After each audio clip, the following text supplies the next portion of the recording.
Hello mga kalakwatsa and welcome back to our channel, Art and Less. And in today's travel vlog, mamamasyal po kami sa Banff National Park dito sa Alberta, Canada. Mamaya ay sasakay kami for the very first time sa napakataas na gondola kasama ang aming mga friends sa Red Deer. We started our travel at about 8 AM sa Red Deer at naglakbay po kami ng 234 kilometers bago namin narating ang East Gate ng Banff. It's springtime na dito sa Canada kaya unti-unti nang dumadami ang pila ng mga turista. Bago kayo makapasok ng park ay kailangan nyo pong bumili ng pass at dito nyo pong mabibili sa mismong gate or online. Kakatapos lang po ng winter at napakaganda na po ng weather, hindi na masyadong malamig at hindi na kailangan mag-jacket na makapal. Kumuha po kami ng daily gate pass worth $22 bawat kotse. Valid po siya for one whole day. After getting our pass, we still have to drive several kilometers bago kami makarating sa downtown area. Alam nyo ba, ang laki ng Banff National Park ay umaabot ng 6,000 square kilometers, 142 times ang laki niya kaysa sa Maynila. Grabe ang lawak niya. Malalaman nyo na malapit na kayo sa downtown kapag nakakita na kayo ng mga hotels. Ayon sa website na to, meron daw 52 hotels around Banff National Park. Kaya hindi kayo mawawalan ng rooms to stay kung balak nyo mag-overnight. Karamihan po ng parking spaces around downtown ay may bayad, mga $6 per hour kapag summertime at $5 per hour tuwing winter. Nagpark po kami malapit sa Petro-Canada at Bow River at nag-alat po kami ng 3 hours para maglibot-libot. Napakaganda ng downtown area, para siyang maliit na town na napapaligiran ng mga bundok.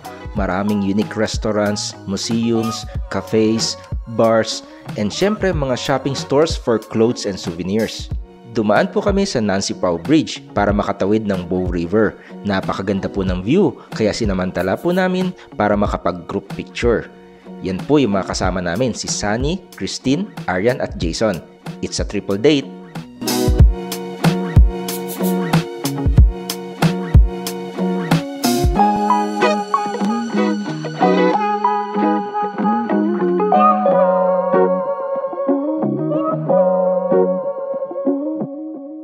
After crossing the pedestrian bridge, nakita namin ang Buffalo Nation's Laxton Museum.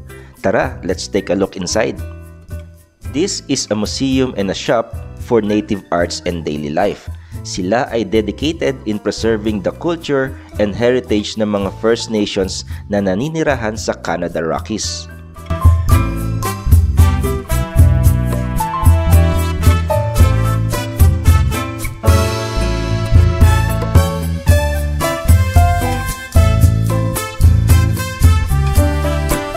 After the museum, nadaanan po namin ang isang malaking mansyon na napapaligiran ng isang garden. Ito daw po ay ang Parks Administration Building and the Cascade of Time Gardens. Halos 100 years old na daw po ang age nito. And may namit pa po kaming mga kabayan at nagbigayan po kami ng pagkuha ng pictures. Be ready to take photos kasi maganda po yung overlooking view niya dito sa Banff Bridge and sa mga mountains.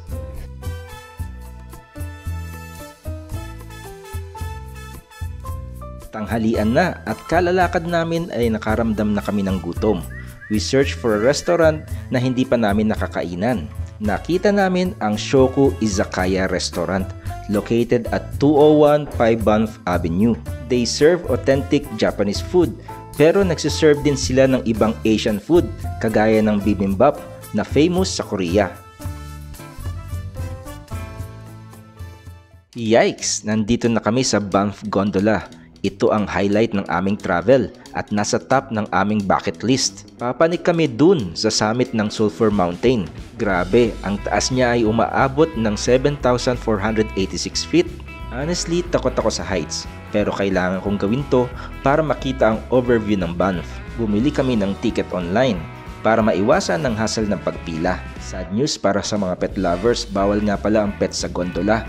Ang ticket price ay nagbabari depende sa seasons, usually $65 at tumataas hanggang $70.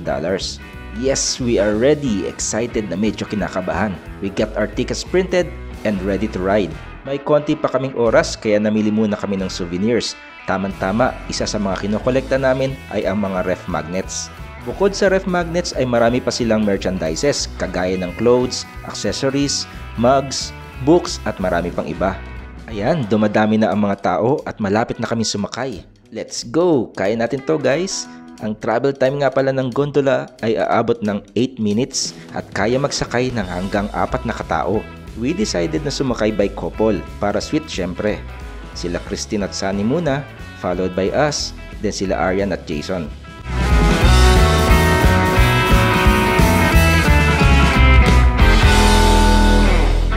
It's our turn.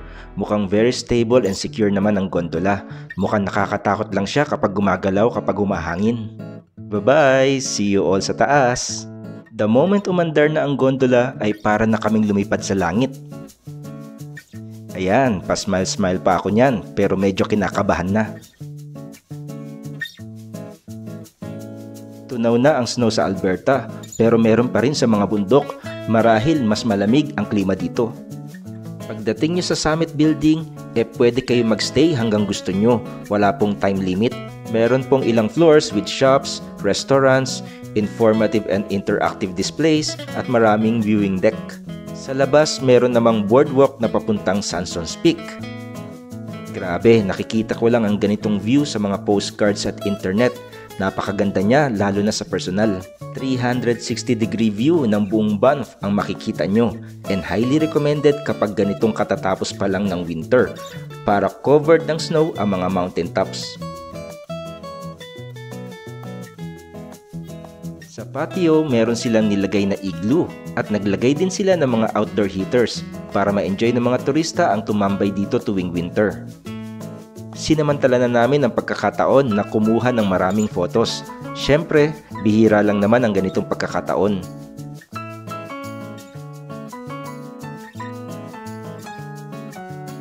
Mamaya maglalakad kami sa boardwalk para lalo naming ma-enjoy yung view. Meron nga pala silang mga bonfire sa labas kung gusto nyong gumawa ng marshmallows on sticks. Nag-start na kami maglakad sa boardwalk at sinamahan kami ng isang squirrel. Maraming animals sa paligid ng Banff, including ang mga squirrels at mga ibon.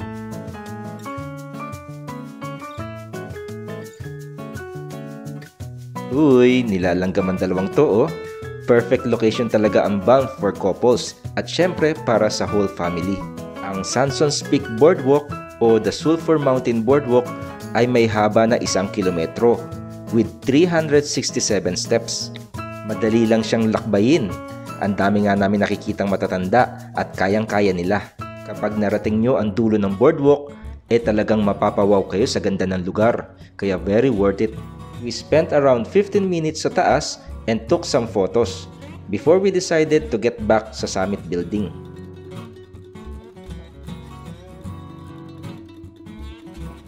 We explored some of the informative displays to learn more about the place and its history.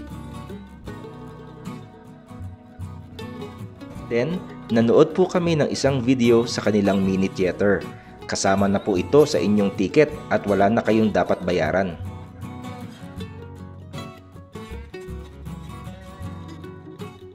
It's time to go down. Mukhang mas nakakatakot ang pababa, pero I'm sure mas maganda ang view. Same as kanina, by couple pa rin ang pagsakay namin. Para sweet, di ba? Napakapit ako sa sidebar. Feeling ko babaksak kami sa bangin. Pero in fairness, smooth naman ang andar ng gondola, kaya hindi masyadong nakakatakot. While going down, be sure to enjoy the view kasi 8 minutes lang ang biyahe. Tignan nyo ang taas, di ba? Amazing talaga ang construction ng mga gondola.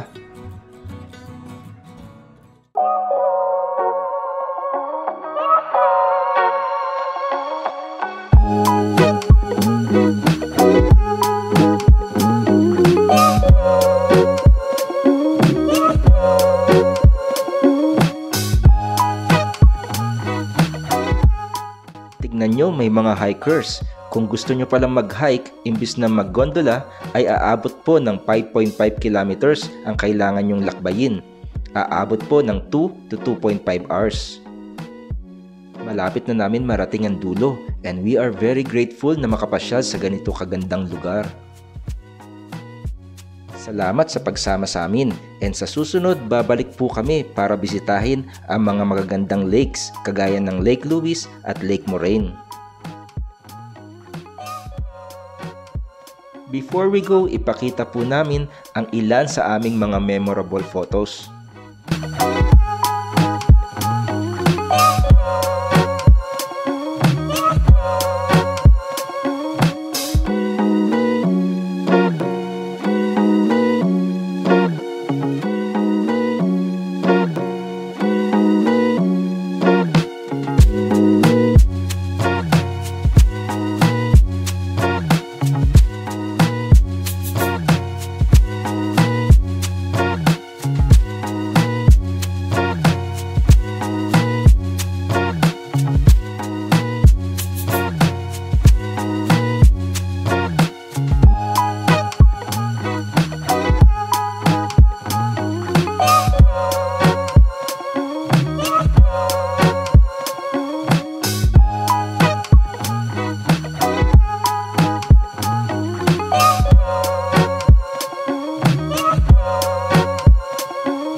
Maraming salamat po uli.